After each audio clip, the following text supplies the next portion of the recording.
Welcome to the WAIR Chats podcast, a series where we dive into conversations surrounding all facets of e-commerce and the people working to make it a more sustainable and productive industry for all. My name is Greg Moore, founding CEO of WAIR and your host for today's podcast. Today, I'm joined by Jonathan Poma, co-founder and CEO of Loop. We dive into his advice for people starting into e-commerce entrepreneurship, how to interview and hire employees who self-innovate, and why it's better to romanticize solving a problem versus romanticizing entrepreneurship itself. This episode is absolutely fire, so make sure to tune in. But welcome, Jonathan. Yeah, Greg, thanks for having me. Excited to chat and be back together this time recorded for. That's awesome. I think had we recorded our last one, we would have solved like many of the world's issues. We went real deep Totally. on Yeah, stuff. we'd be all done. Awesome. And then for those of you who don't know, Jonathan generally goes by JP. So throughout this podcast, I'm gonna refer to you as JP, if that's okay. That sounds great. Cool. All right. So to get started, I always like to understand a little more about the background of the guest, right? So in this sense, one of the things that I really kind of made me who I am is a saying from my dad, which was "Return home with honor." And so I always like to see if there's a slogan or a motto that that you lived by or that you've heard that's helped to shape you into who you are today. Yeah, goodness. So I certainly had two in mind before we started, and you mentioning your dad made me think maybe I'll hit a third one, which means I'll be Nice. brief with the first two.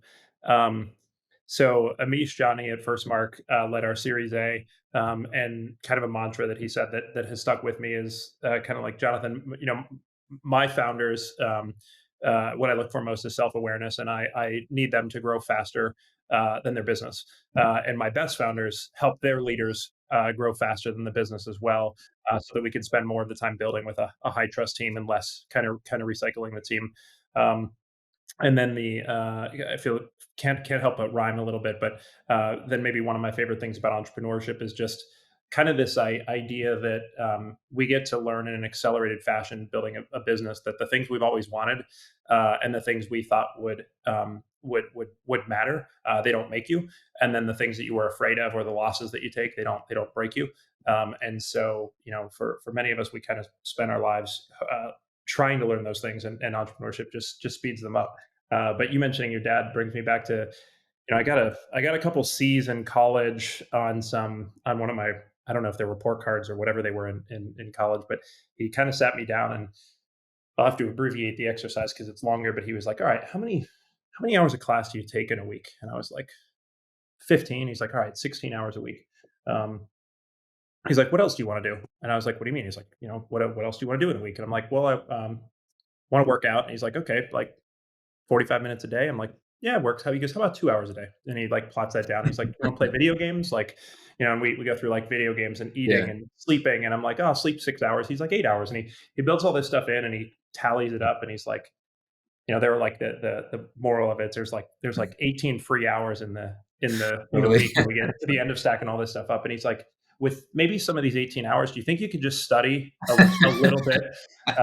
And so I kind of like rolled my eyes at that at 20 years old, and Yeah. here I am approaching 40, and like I'm rigorous with the way I spend my time and plan my days, and I like wish I could go back. And I feel like much of life is like people tell you things, and it doesn't matter how smart they are when they tell you. You have to like kind of touch the stove and get burned a little bit yourself to actually pick it up. But like here I am 20 years later, actually like living that mantra a little bit. Totally. It's funny. I always said the saying, it's wisdom gained is better than wisdom learned. And the hard part is that in that point, right, your dad just gave you this mountain of wisdom, but at 20 years old, you're not ready to hear that, right? And so now you look at it and you're like, dang, had I just gained that wisdom before I had to learn it through touching the stove, like I'd be at such a different place right now. Yeah. But overall, hey, it hasn't turned out too bad, right? So no, not too bad. It's it all happens when it's supposed to, I guess. Yeah, there you go. I like that.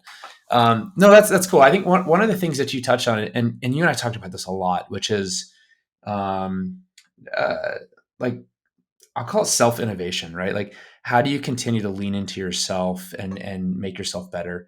I think you have a lot of really great coaches around things like that. But one of the things that you mentioned just now in the saying from your lead investor is really thinking about that for your team, right? So functionally, like how, and we'll get kind of into like I want to get a little bit of the background in here too, but what you said on that model really touched me, which is, like, how do you functionally look at improving your team and helping them grow? Like, what are some of the tools that you give them to help them get there to outpace the business in a sense? Yeah, yeah, good question. Helping my leaders grow and kind of outpace the change. I think um, all the way back to even hiring.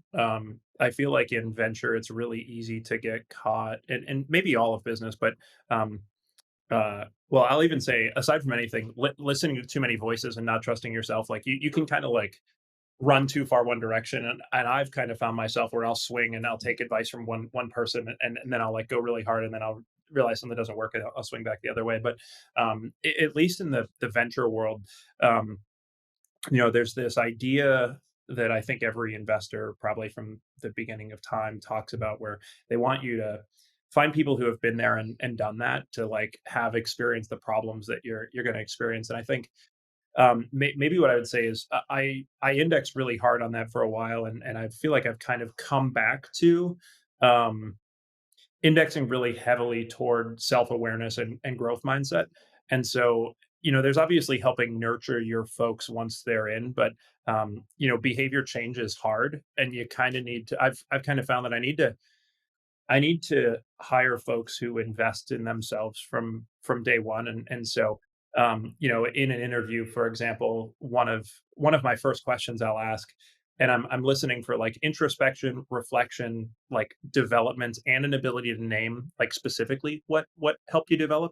And so, I'll usually share a little bit first through the lens of like our 360s. And so, I might say something like, Greg, self development, growth mindset is really important to being a leader here at Loop. We've got to grow faster than the business grows, and we take 360s every 6 months, and behavior change is hard. So we focus on one leadership competency from the 360 that can help us have the highest impact we can have in the business, and then we frame that through our core values, one of our core values. And so we say, I want to work on improving my ability to live this core value by focusing on this thing. And I'll say, hey, I one of my development plans was focused on our core value of clear as kind, and it was focused on giving feedback to my leaders, because we decided, from all the things that I need to do better as a leader, and there are many, in one of my 360s, it was giving constructive feedback to my leaders. And so the biggest single thing we did was, at the beginning of every one-on-one, we didn't move on to any content until I had delivered, a specific observable behavior bit of feedback through the lens of our core values, and in our one-on-ones, and had an accountability buddy, and all that sort of stuff. So we talked about like just the specificity, and then I follow that up, and kind of say like, what's one thing that you would consider a strength today, that at some point in the past 12 months, 18 months, 2 years wasn't a strength, and then how are you made aware that it was a weakness, and then what did you specifically do to make it a strength? And it sounds kind of ridiculous, but like, based on the answer to that question in the interview, and the level of like candor and vulnerability and introspection and specificity, like, I haven't yet gotten maybe the gumption to, after that question, if it's a no good answer, I haven't quite Yeah. gotten good enough to say, you know what, I don't want to waste any more of your time. We're done here. But like, Totally. Yeah. that's kind of become a weeding out or welcoming in question for me. Like, is can someone actually like name a specific thing they needed to get better at? Can they tell you how they were made aware that they weren't great at it? And then can they tell you what they did specifically to get better? And some of the specificity for me, especially in a high growth, remote friendly world, it's really hard to scale culture and behaviors without being in person. And so, if we were all in person every day, I might index a little bit less on the specificity, because you can kind of pick some of that stuff up. But when we have to do this in front of screens all the time, the specificity really helps. And so that's like on the way in. So real quick on that, Yeah, have yeah. Go ahead. you have you found that, and again, this is kind of like learned, right? So this has been over time, Mhm. but have you found that there's a very high correlation of successful, let's say VPs or directors, that have answered those questions appropriately to their quote unquote staying power and or growing power within Loop? Or is it just still not enough data to really tell something like that? Yeah, maybe not quite enough data. The other thing that comes to mind is I still think that hiring is one of the hardest things on the planet Totally. to Yeah. do. Um, and like, I think everybody thinks they're like 90th percentile or would like to say they're like 90th Yeah. percentile. And honestly, like this practice is relatively new. So last 9 to 12 months for me. And I would say, not enough data, but even with that, I would say still like maybe this is embarrassing to admit, but like maybe I'm slightly better than 50-50 at like at interviewing and kind of bringing on the right leader. And so I don't know if that's like 50th percentile or 30th or 60th. But it's still really hard, and it's a relatively new practice because for a long time I indexed more towards selling, again, more toward like selling why someone should come to Loop, and almost Mm, assuming that they had all the right qualifications, and kind of at the end of the day coming back to this idea that, man, you know what, I don't I'm going to assume that this person has most of the competencies that they need for the job. And instead right. of starting with my inspection there, I'm going to start with my inspection and like, who is the human that's showing up, and are they capable of developing and growing? And so, so it's still a new practice, but something I certainly need to continue to refine and get better at. Yeah, no, that makes a ton of sense. I think I mean, as you said, hiring is, I think, probably one of the hardest things for being a CEO, right? Because you're essentially hiring not the contributors, but the people that are leading the contributors and building out the frameworks and all the infrastructure for what their business unit is going to do. And I think that is, if you're 50-50, I'd say that's pretty high. I'm probably 30% Yeah, success yeah, rate yeah, there. I mean, it's really hard. And some of the people came on paper just amazing, right? Have done totally. everything, just finished it, like everything looks great. And as you said, I had a tendency to over index on history and on experience versus the ability to quickly, gravitate towards what's necessary in this specific role and then build it out towards what the culture and the business needs. And it's a really, really hard thing to do. So I'm glad you said shed some light on that. Yeah, yeah.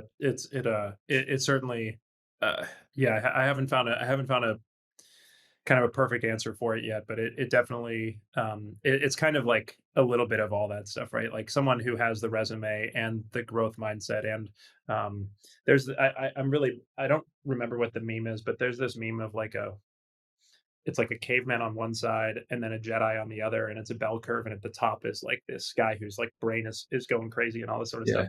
And I do think kind of when you start building a business, and I have these memories of like I'd sit with a coach and they'd be like, well, what's your mission and what are your core values? And I'd like roll my eyes and just be like, I just want to do good work with people I admire and trust Yeah. and Yeah. respect.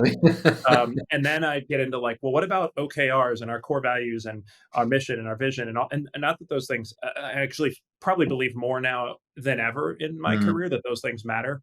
But I do think kind of on the other side of it, like, not that I'm a Jedi, but the other side of it, I feel like I'm coming back to like, man, I just want to do good work with people I Totally. trust, admire, Yeah. and Yeah. respect. Like it's it's you kind of like try to solve for all these things in the middle when really like what you need is just like that, like people that you can lock arms with and take feedback from and give feedback to, and that you enjoy having a meal with and can solve hard problems with, and all Yeah. that sort of stuff. Because the work's hard enough. You don't need the relationships to be harder on top of it. Totally.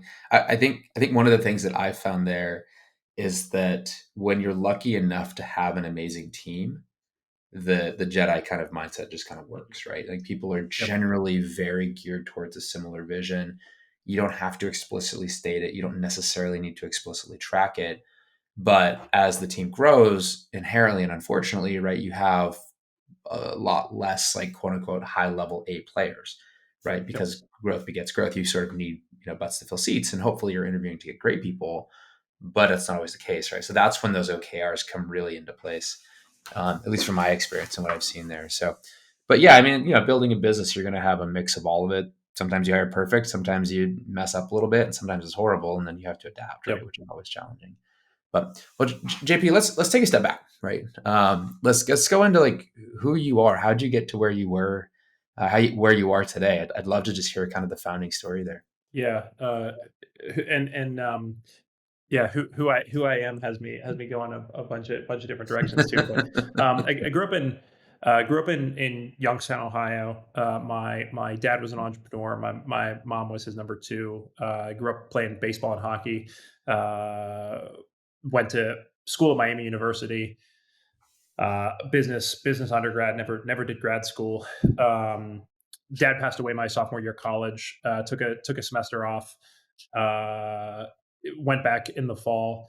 Graduated a year later. Met my wife in the fall after that, and went into sales initially. But my dad was probably like a very early digital native. Like he was one of the first bag phone guys, first like StarTAC guys. Yeah, Had this like watch that took infrared in from his computer screen and put his calendar and his contacts and all that stuff in his watch in that's like awesome. 2000 or something like that. Yeah. And I certainly picked up some of that like innately from him. And so I'm a digital native and a tinkerer, and I think I've had every iPhone since the day it came out. And I used to jailbreak them, and I used to install hundreds of apps just to watch the change logs and see when major versions would come out, back when Yeah. like new UX paradigms were still being introduced in Yep. mobile apps. And now they all seem to be pretty well established. So the change logs are far less interesting. Um, but yeah, digital native tinker. If I had to like characterize my professional focus, I would say I'm a product manager or an information architect, kind of a product person. I grew up in a services business, not a product business, so we didn't have the term product manager, but I was a business analyst and an information architect, and I always kind of talked about myself as like a language translator. Like I could sit and talk to executives, I could sit and talk to operators, I could talk to our designers, I could talk to our engineers, and I could kind of like take in a bunch of information and synthesize it and try to like propose back a solution that we would build. And 10 years later, after doing that, I kind of almost discovered the software business here at Loop, and product management as maybe a practice, so to speak. So that's maybe a little on me. On the origin story of Loop, maybe where they weave together. Um, so worked at this boutique consultancy like 2010, after doing sales for a couple of years out of school. 2010 to 2013 worked at this boutique consultancy. Brought like a little bit of an e-commerce and a testing and hypothesis driven design methodology to that organization. Kind of fell in love with e-commerce there, and found my way to Homage, which is a vintage inspired apparel company. They're actually, I moved us to Shopify at the end of 2013, and they're now a Loop merchant, and still close with the founders of both of those companies. But maybe a pivotal moment in that bit of the story was like, I don't think I had ever before working for those two companies realized that like you could be my age and start a business. So like the two co-founders at the agency were 25 and I was 25. And then the founder at the brand at Homage, Ryan, he was maybe 20, 28, and I was 26. And I was like, oh man, Okay. like you can just be like, you almost need someone in your life to model yourself after. And like, Totally. I think it was the first time I saw that like you didn't have to be 40, 50 years old to start a business. You could just do it at Oh in your man. 20s. It's so And so sorry to interrupt you real yeah, quick, but like it's yeah, it's so funny that you say that because I was the exact same way, right? Like my dad was a military guy, Air Force guy, military, and then government. And so it's kind of like we have this code word at home called "shut up and call it," right? You just like you do what you're told. You don't ask questions. And then he started his business when he was like 50 or so, yeah, and ended up doing really well. And so me growing up, I didn't know you could start a business. Like I totally, had no clue, right? And then you get to college and I'm like, okay, I'm going to be an engineer. Like you have your life and it's I'm going to totally, work, vocation, whatever. And then nowadays, like these kids are in school and they're like, oh yeah, I'm on my third business. I'm like, what? What have you started? They're like, oh, I started this ecom business selling like trinkets and I did this other one doing this thing. And I was like, Jesus, like you're just like the thought process of entrepreneurship is so omnipresent now in any business totally, program or engineering program from the age of like 18. And it's yep, really cool to see just how intelligent and how wise these kids are coming out of college, which I was in your same boat. I was 32 when I started my business, right? And I didn't yeah, even know you yeah, could do it before that. Anyway, I want to interrupt you, but like it's just I was the same way, and so yeah. whenever you No, hear that like, similar well, story, like oh man, yeah.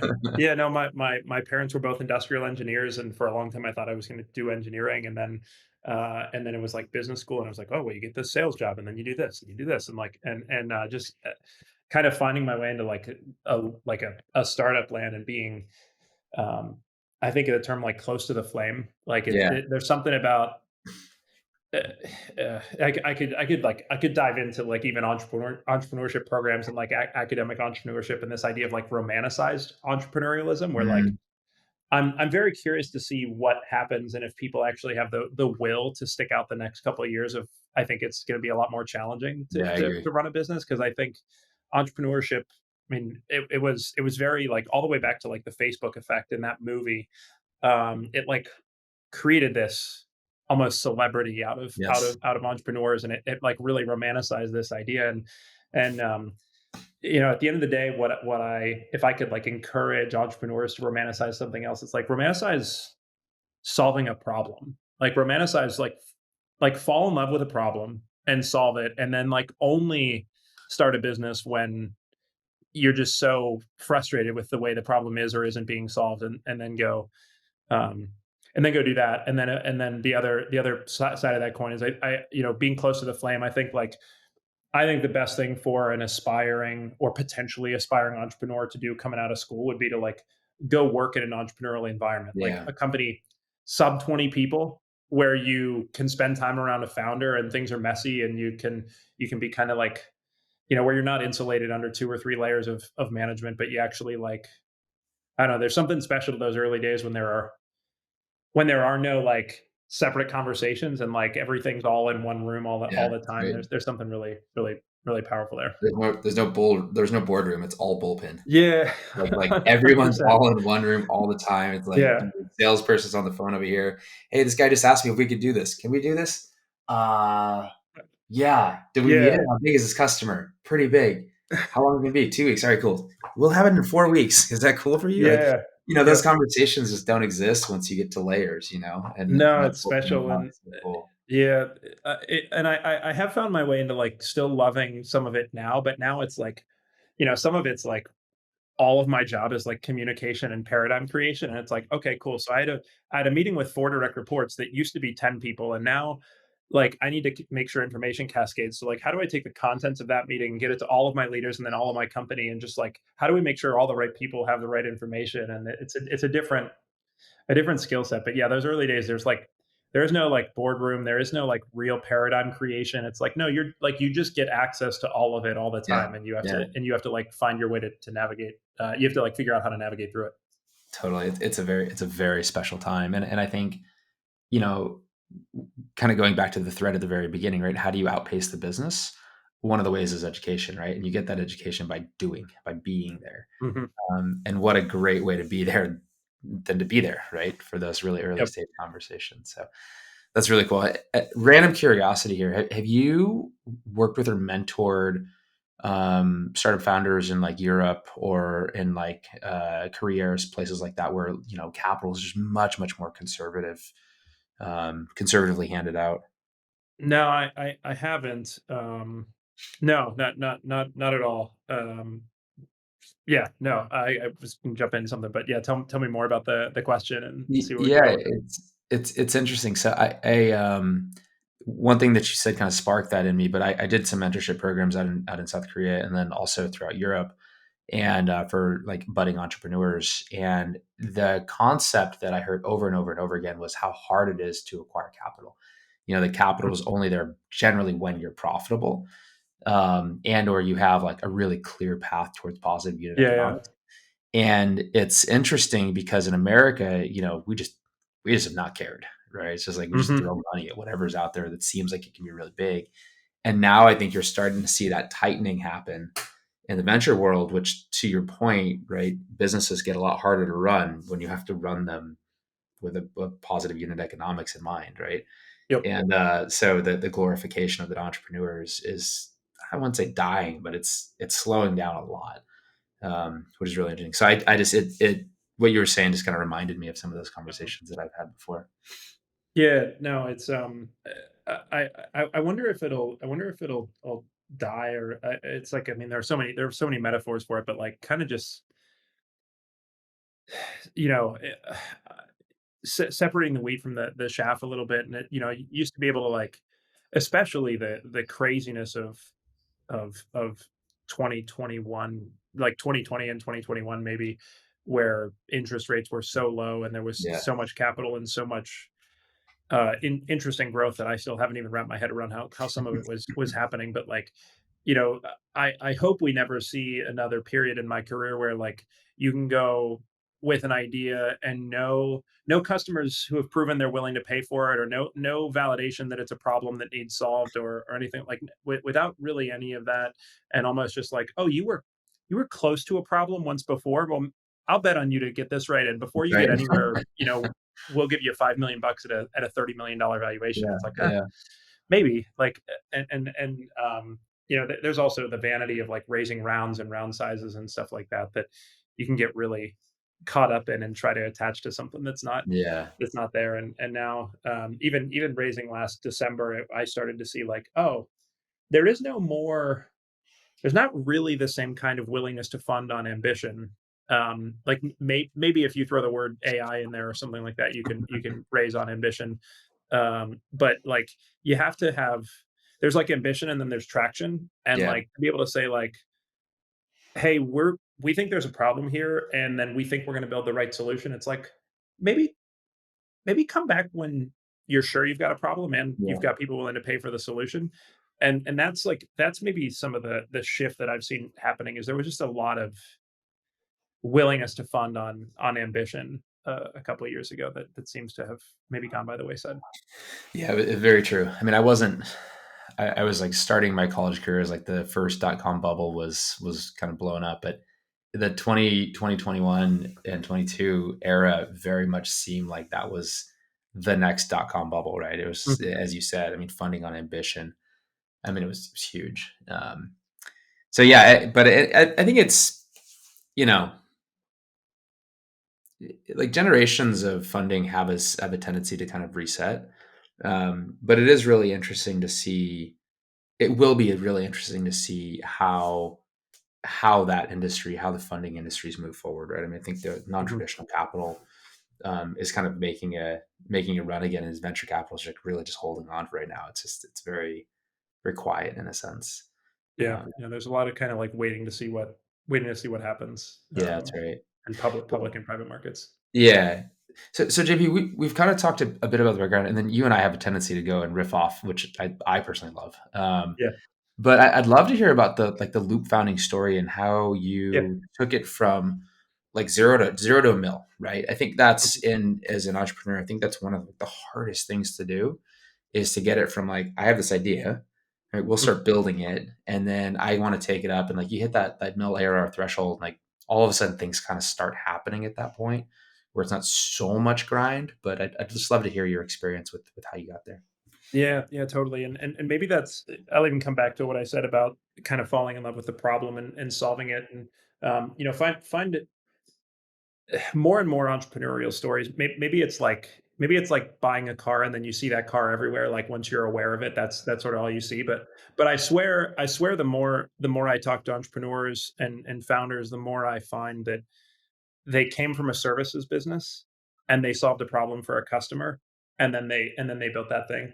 And I say that because I think the caveat to my response is, um, and I talk about this at Loop sometimes. There is no like old guard who remembers the days before product market fit. Like, we never had that grind.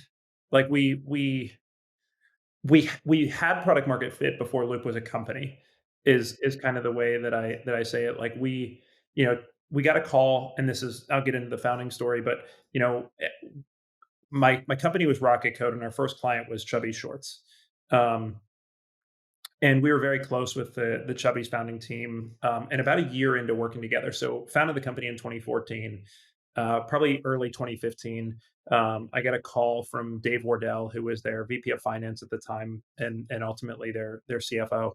And he was like, "Hey, Poma, we're having this problem with returns," and I kind of put on my like consulting hat and I asked some questions, and I was like, well, "What are you doing? How's this working?" And he was like, Chubby's was a hell of a scrappy Yeah. brand, and they were like in live chat talking to customers who wanted to return products. in Easy Post, printing return labels, creating discount codes for like 100% off, and issuing, like, having them send back the return and giving them discount code to place a free exchange, and all this sort of stuff. And I asked, like, well, how many people are doing this? And it was like, it was a massive team and amount of time staffed against this, and they were only like 5 or 6 million in revenue, and growing. And it was like, okay, so this just isn't going to scale. Um, and I grabbed, our engineering lead was Matt, and our design lead was Dustin, and we pulled up like Shopify's APIs and sat at a whiteboard, and we were like, could we can look up orders, right, with like an email address and an order number? And it was like, yeah. And it was like, can we see inventory levels? Like, yeah, okay, we can see inventory levels. Can we place an order? Like, yeah, we can place an order. And we kind of like proof of concepted on a whiteboard that like this thing could work, and even got to like, hey, that like sessionized experience on LinkedIn where LinkedIn puts the little wrapper and you can like click the like button or the comment button on top of like a, an article on the Atlantic or something. It was like, could we do that with chubbies.com, where like instead of going all the way to checkout, you're like shopping in this sessionized experience with your return credit? And we like POC'd that in, like, not kidding, 30 minutes at a whiteboard. And we were like, okay, this is pretty cool. This could maybe work. And so I called Dave back and told him we thought we were onto something. Like 2 weeks later, we showed him, like, it was before Figma. So I think we were doing our prototypes in like InVision, and we Yeah. had some like medium fidelity prototypes in InVision, and we showed them to the Chubbies team, and they were like, guys, this is freaking awesome. And so like 8 weeks later, we were live with what we called like Chubbies RMA. Okay. And they maybe paid us like 20 grand to build it or something. And so I had no idea what venture was, no idea what SaaS was, had never thought about scaling a company. My thought at that point in time was like, man, if we could sell this to more clients, we could probably Yeah. win more clients and grow the Yeah. agency business.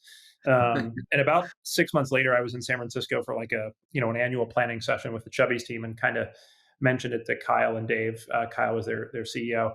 That I thought we were onto something, and they kind of looked at me, and they had both gone to Stanford, and Kyle was in venture before starting Chubbies, and so he knew the Shopify ecosystem and the growth of e-commerce and all this sort of stuff. And he kind of looked at me, like Chris Farley looks at that kid in Tommy Boy and like tells him not to like never grow up. And he's like, this is a software company. We have to go raise money. This is a problem for everybody, and e-commerce Yeah. is Yeah. growing. And so, Kyle and Dave put me in touch with Joey Zwillinger at Allbirds, and Davis Smith and Stefan Jacob at Cotopaxi. Um, and I think one or two other brands early. But we like sold to those three brands a standalone instance, like single tenant software. So not SaaS. Like there was like the Chubbies instance and the Allbirds instance and the Cotopaxi instance.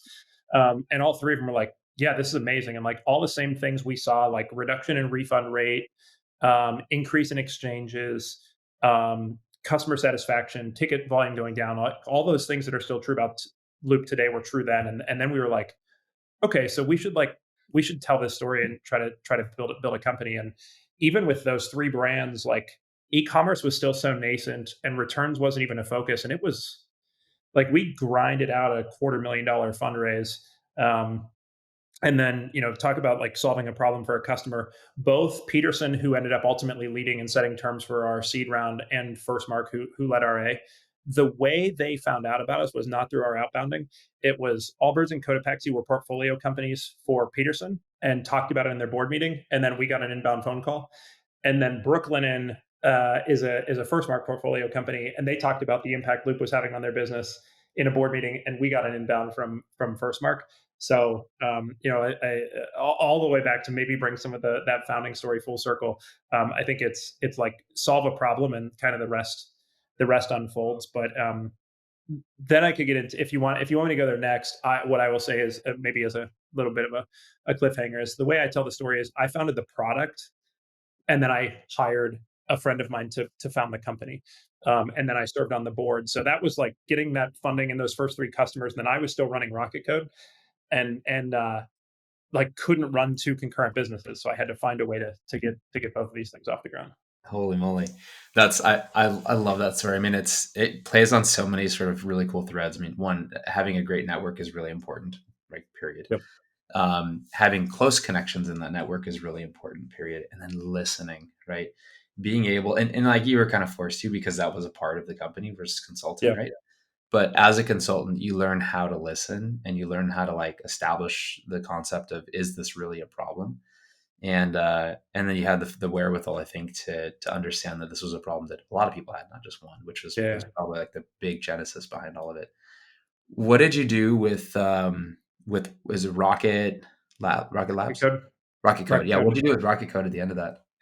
Yeah. So, we were funding Loop out of Rocket Code's profits. And if you take a $2.5 million agency doing like 10% EBITDA and you take three engineers, like you can kind of quickly see that like all of those profits go to funding those engineers in Loop. And so, combine just the size constraints of the business and the profitability of the business, and then the degradation that comes in a business when you reduce your focus on it and you're trying to do two things at once. And if you layer on top of that, I was having a falling out with my co-founder, and we had a pretty poorly structured operating agreement with no clear exit hatches. And ultimately we're kind of gridlocked, and had some relationships with the founders at BVXL, and found a way to really like, you know the idea of like winding down a business was so paralyzing for me. Like it was like, wait, we have people for whose lives we are responsible, and we have customers who are paying us money. Like I have no idea what to do with this. Like I couldn't even like think about how to get rid of it. And so found a an opportunity to more or less sell the business to BVXL. Um, and then the way that all came together was, is like we give them the book of the business and our people, and kind of make sure that those things lived on, so to speak, and that our people had jobs and our customers had teams taking care of them. And then the whole plan was, BBA was probably 12 or 15 million in sales, and we were about three. And it was like, okay, so if you take that, it's almost $20 million business, and if we grow it a little bit, we can sell it. And so it was like roll these two companies up together, and sell them. And so honestly, like immediately on the other side of the transaction, we went into an investment banking run process to sell the combined business. Ended up selling it to August Spark, which was a private equity family office out of New Rochelle, New York. And I BVA was San Diego based, and it was 2017, and my daughter had just been born. And pretty much the whole first year of her life, I was on like the first flight out to San Diego on Monday morning, and the red eye home on Thursday nights. And there are no direct flights from Columbus to San Diego, so it was like layovers in Phoenix and in Chicago and Charlotte and all that sort of stuff. But did that for a little over a year, and was not doing a good job. Was overweight, depressed, and living 200 plus nights a year in a hotel room, and got fired from the after we sold the business to August Spark.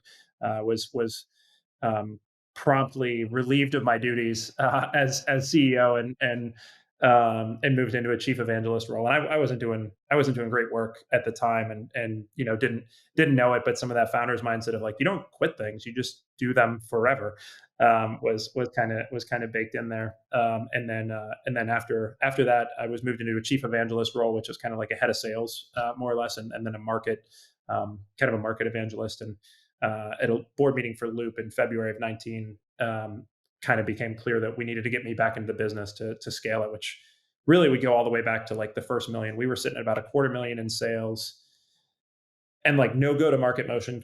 Merchants were finding us through like source code on these websites and saying like, hey, I think I'm emailing the right people. Can I get this software? And we were like, yeah, sure. What do you want to pay for it? So we had to figure all that stuff out. So came back in at 8 people and a quarter million in sales, and finished the year about 2.5 million, and raised our Series A, and about 20 people. And then today, we've grown to about 35, maybe a little more than that, 35 million organically, and about 200 humans, and trying to just keep pushing. That's awesome, dude. That's so cool. You mentioned your family through this whole process, right? Which I know is really, really important to you. How psychologically, like, how was that? Just kind of having to be away from them for so long. I mean, was it just devastating, or how'd you guys cope? Yeah. I mean, goodness, back then, um, my wife's kind of sitting across from me in our office right now, probably begrudgingly, was how she dealt with it. And honestly, I didn't even think about it, I guess, at the time. I mean, it's funny, like if it were me now today, and it was like, hey, you can have like the greatest business outcome in the world. You just have to be on the first red eye every Monday morning Yeah. or the first flight out Monday morning and the red eye home every Thursday night. I'd be like, you know what, I'm all good. You take that thing and you leave it. But it all kind of worked out. I don't know. It all kind of worked out perfectly. I think you know it's funny looking back because I probably had many choices along the way, and it just like there never seemed like it seemed like the only choice was to like make it work the whole time, and so like that was the path, and then the rest of my reality had to kind of like bend to make Allow that that work. to exist. Yeah, and Yeah. you know, it's funny. Like I don't regret it, and a bunch of great stuff came out of it.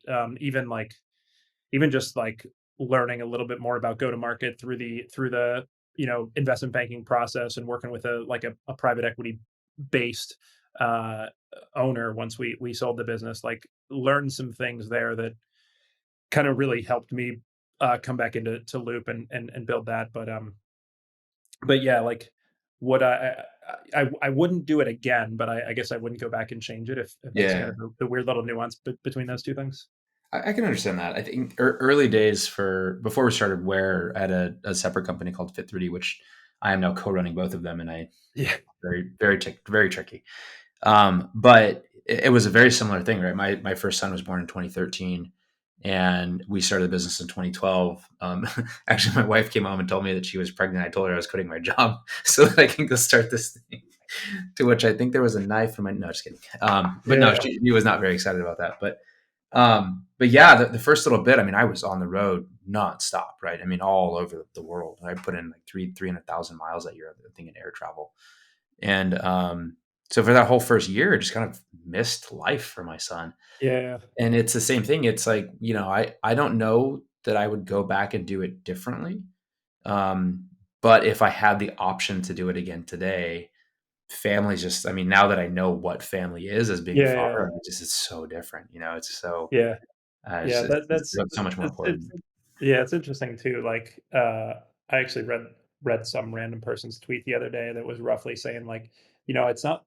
I had no idea growing up that I wanted to be a dad, but now that I am, I wouldn't change it for anything. And Yeah. I guess I do think if that had been a second kid, there's like no way. But I almost like didn't you didn't know what you didn't know what you were Yeah. missing, I Totally. guess, and maybe thank goodness, Totally. because Totally. otherwise you'd just be a mess trying to do it. Yeah. Yeah. That's right.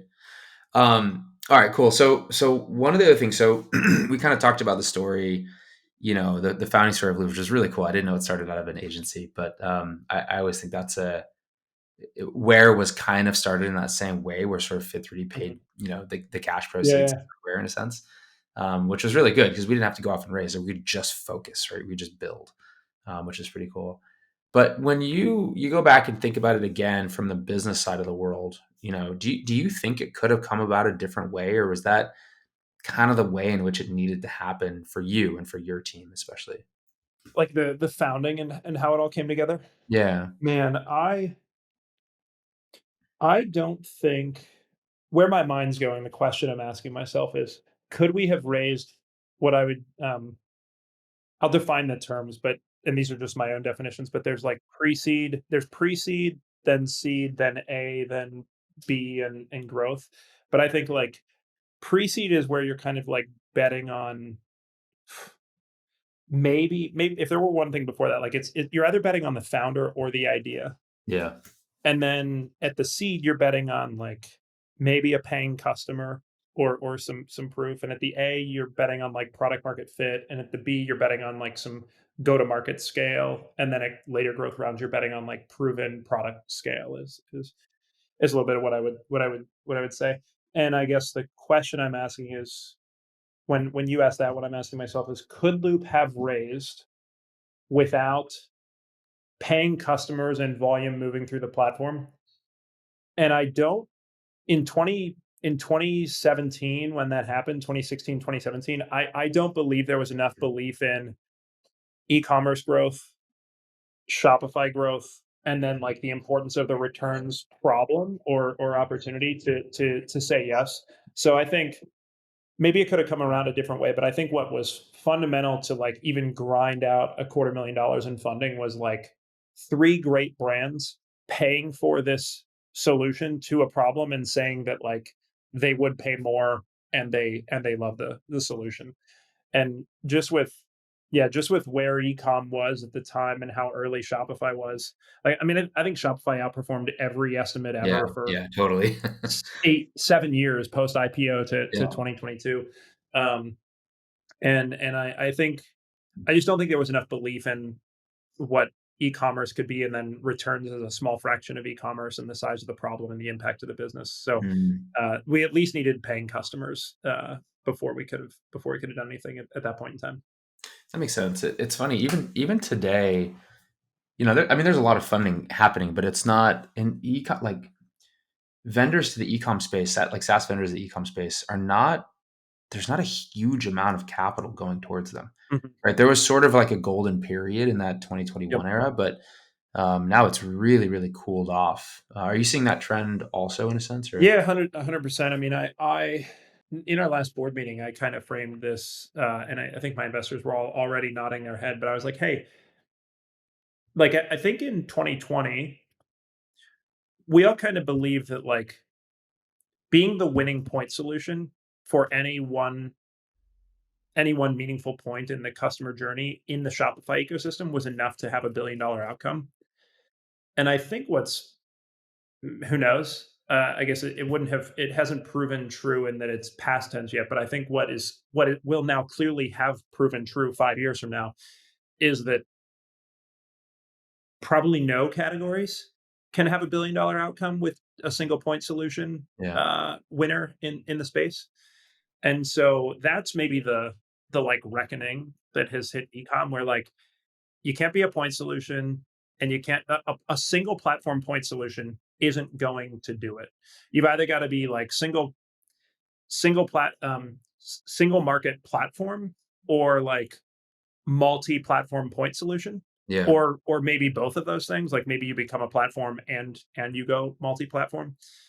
Because like even for us, like solving returns on Shopify isn't enough to get where we need to go. So then it's like, okay, well, is it returns and for Shopify merchants, or is it returns for Shopify and it has to become more than just one of those things. And so I think that's maybe what has like changed the landscape, where it's like, oh yeah, I can't put $100+ million behind something that's just a point solution in one ecosystem. So you got to be really scrutinizing with which Yeah, of these do I think actually has a chance to increase its surface area to become a meaningful part of either the merchant's share of wallet, or to expand to multiple platforms to serve more merchants. that makes sense. Out of random curiosity, and without giving away too much anything confidential here, like how do you guys think about that? Like, because you have raised some good money, you have Mhm. created some great traction, right? So how do you think about that in the context of like, it's your job to essentially return that value back to investors at some point, but Yeah, yet there's a shrinking opportunity, not shrinking, but maybe there's like, yeah. there's a limited opportunity in that sense. Yeah, I don't mind sharing at all. I'll be specific about it, but one of the like mental models I introduced to our team and our planning that I think has been pretty impactful was even just kind of saying like, hey, I want to make assumptions where the cost of being wrong is good for Loop, not the cost of being wrong is bad for Loop. Yeah. And so I'll give you a really simple example. Um, let's assume that we can't go win enough $1 to $10 million GMV merchants on Shopify to build a $200 million business. Because if we assume that, then we're like constrained by, well, how many $10 to $25 million businesses are there? How many 25 to 100? How many Yeah. 100 plus? What are their buying cycles? How often can we touch all of them? How many of them do we have? And then it's like, oh, great. Well, now that we've assumed that, we what is fundamentally true, a second order consequence of that is we have to go off platform to hit that $200 million threshold. And so when I say the Yeah. cost of being wrong, like if we were to assume that we could do that, the cost of being wrong is we hit a wall with our growth and we're basically dead. Right. And the cost of being wrong, if we assume it's not big enough, is if we do well, then we just overperform and we need less growth out of these new platforms or new markets. Right. And so that's like one simple example of like kind of accepting. And I'll walk even through like the details of it. Like we've got 2,500 merchants, and those merchants are doing about 20% of the GMV on Shopify, maybe Mm, 15%, 15 to 20%. And if you just kind of say, if you're not rigorous, you could say, well, we've got 2,500 merchants. There are 2 million merchants on the platform, and we've got 15% of the GMV, and we could go get 50% of the GMV. You could just broad brushstroke say, there's so much room to grow. We don't ever have to look anywhere else. yeah, yeah, But then when you really dig in and you say, well, okay, what if that GMV is in geos that we serve well, and it's less? What if that uh, what if that geocentric GMV that we serve well is the verticals that we serve well, and it's less? And then what if that is the GMV, like the size and scale of merchant that we serve well, and it's like, huh? All of a sudden, you go from thinking like, man, there's a shot to get 200, $250 million yeah, in ARR on Shopify to like, man, we're gonna have to, we can make some assumptions about growth, but we're gonna have to grind out a $120 million business on right, Shopify. And all of a sudden constraints breed creativity, right? So all of a sudden it's sure, like, well, that constraint means that we have to do more. And then that's like, oh, well, now we need to be returns. And so what's the logical progression of surface area for returns? And there's a problem in reverse logistics. It's like triage and returns triage and returns yeah, dispositioning. That yeah, is sort of the product segment we'll go into next. And then there's upmarket to the enterprise, which is where we'll go next. And like all of a sudden now, like if you're in our room and we're doing some financial modeling trying to build our plans for 2025, it's not like, well, how many enterprise merchants are there on Shopify, and what's their buying cycle, and how often can we touch them, and how saturated are we? And then like, because then what happens is, oh well, we can only grow this much here and this much here, and then, well, I guess the SMB segment has to grow 7x. yeah, yeah, And now what we've done is given ourselves some avenue to take some pressure off that segment to maybe it's less to grow 50% or 100%, but it doesn't have to grow 7 times because we have a reverse logistics problem we can solve. We have an enterprise merchant we can sell to, and obviously that introduces complexity to the business, new go-to-market motions, new persona, ICPs, all that, um, hmm ideal customer ideal customer profiles and all that. But that's sort of like behind the scenes, kind of how we've gotten here is kind of deciding to make some assumptions that will constrain our growth on Shopify. So then we have to look elsewhere. yeah. No, I think that makes a ton of sense. I think the space overall is big, but acquiring it, getting to it, and the variability of the platform in that sense, especially with how much data I'm sure you guys pull in from the platform APIs, can be really tricky.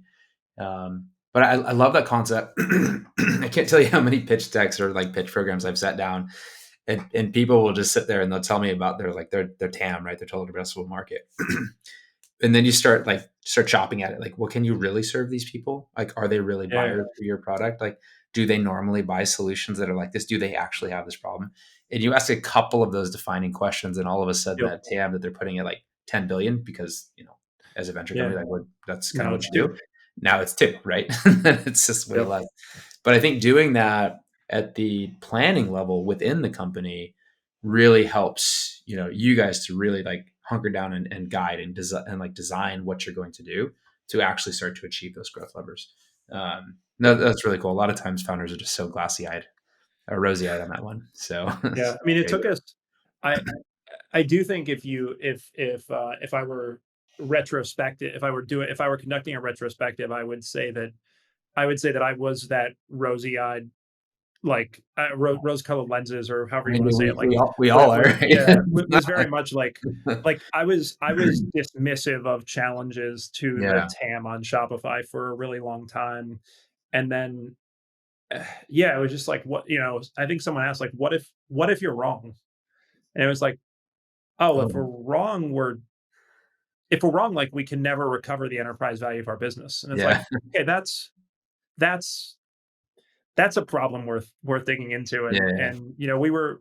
it's probably one of the other, you know, if every strength is a weakness, one of the weaknesses that came with the strength of having product market fit before we were even a company and being built out of product market fit was like, we never had a RevOps function or a dialed in sales funnel or a detailed TAM analysis. It was just Mhm. like, no, no, no. Like people, like we we need to figure out how to like fulfill all the demand that we have. It wasn't like, well, where do we go to like, how do we validate that there's a problem here? That Yeah. just was never work that we did early. So like, we only built the like rev ops, like sales, marketing, customer success ops, like the data oriented shops. We only really built the chops to do that around 20-25 million in ARR, which is Mm. probably very challengingly late for most companies. I'd expect it to happen, between 5 and 10 million in sales, so to speak.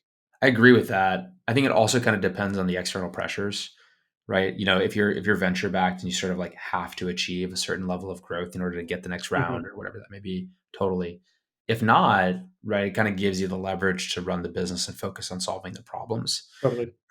as opposed to trying to like maximize for that return potential in that sense. But Yep. JP, look, I've kept you for a long time here. I really appreciate it. So I'll ask one follow up question here, and Yeah, let's do it'll it. be a little departure. Normally, I kind of talk more about like balance and stuff like that, but we've actually covered a fair amount of that. So let's say you are, getting out of your first job, and you want to get into like e-commerce entrepreneurship. What are some tricks of the trade that you would suggest that people go through to get into it? How would you suggest they start to paint that roadmap for themselves? Man. Nothing like asking me a 6-hour answer question at the very end, right? Yeah. I mean, I guess I'd get pretty tactical, and it wouldn't be 2023 if I didn't work in some sort of like artificial intelligence angle. Um, but I think I mean, I'd look at it from two sides because I think e-com entrepreneurship could be the SaaS and the infrastructure, or it could be the brands. Mm, And I would kind of go and honestly, I do some of the research I'm like, teaching my admin to do now, or that I've done in the past, like with venture firms, that is so much easier with like Google Bard now.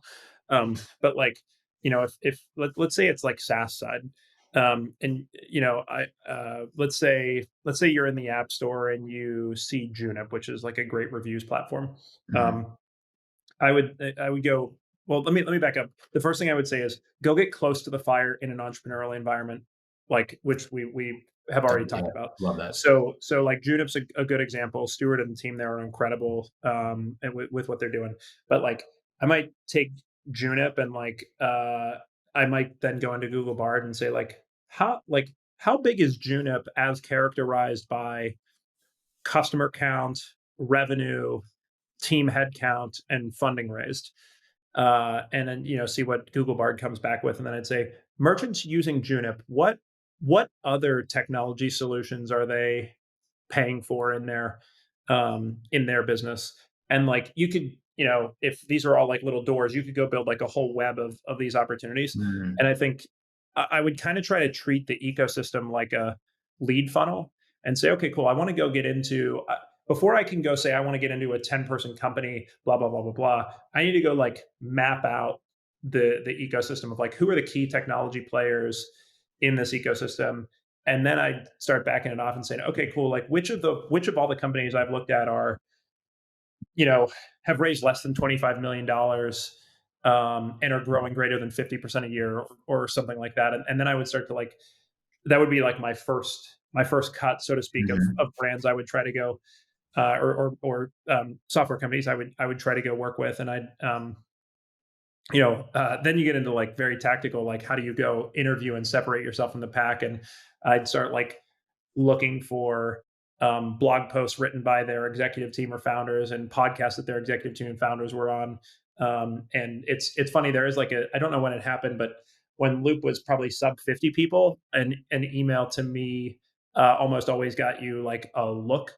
And now at 200 people, it's like, I don't know. Like I just basically have a canned response. It's like, hey, thanks. Like I'll forward this along. Please apply through the website. totally, But I yeah. think if you want to get in early, like just like being a good BDR or being a good sales development rep, like do your research on the company, send an email with a headline that stands out, have a really useful body copy, and but I'd start with trying to map out the ecosystem and find companies that, again, if what you're saying is sort of a first job out of school entrepreneurial mindset, thinks they want to be an entrepreneur, I'd start trying to find the small companies in the ecosystem where you're 0 degrees of separation from like the founding team, and you can just be close to the problems that they're solving early. Yeah, I love that. I mean, I think at the end of the day, step one is acquire wisdom, right? It's learn. Yep. And fastest way to do that is by experience and not having to take on all the risk of doing it yourself, right? Yep. Which is kind of leveraged in that sense. But no, Yep. I love that. Well, look, JP, this has been awesome, man. Really appreciate it. Thanks for your time. Thanks for being on the pod with us today. Yep. And yeah, super excited to share this episode with the world. I think there's a lot of really meaty content here. So appreciate your time, bud. Yeah. Likewise, Greg. Thanks for having me.